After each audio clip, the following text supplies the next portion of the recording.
What is good for families, kids and parents as a recreation space is good for Faribault. When families get out and do things together. I'm sitting on my front porch and I knew that the Garfield school was about to be razed.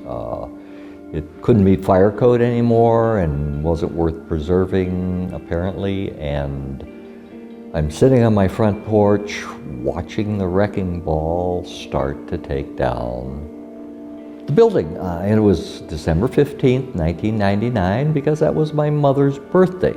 And I'm sitting on the porch just watching it. You know, it's kind of like the nosy old neighbor wondering what's going on across the street.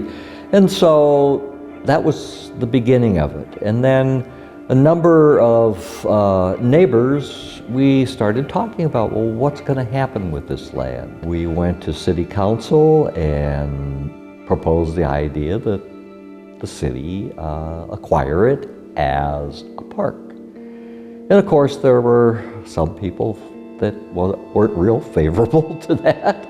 I remember somebody turning to me very pointedly and said, Mr. Musselman, I am sure that everybody in Faribault would love to have a park directly across the street from their house.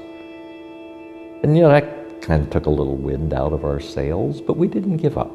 We were persistent, we kept going back and back and back, and they said, all right, we're gonna buy the land, we'll let you give it a go for 3 years.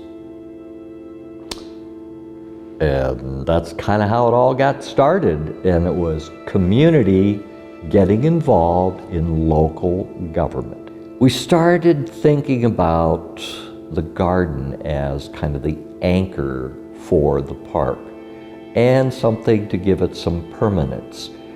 And I know so many people in town, I just started calling people and asking for help. I think within 2-3 years at the most, there was never any question about it staying a city park.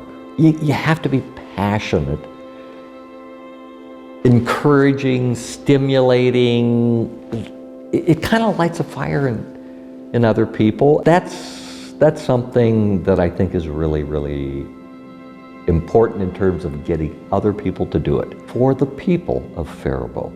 And I think that's really what this whole project kind of underscores, that this is public land for the community.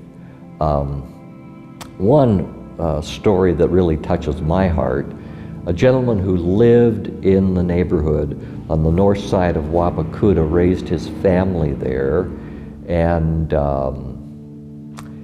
he contracted cancer, and he was struggling, dying of cancer.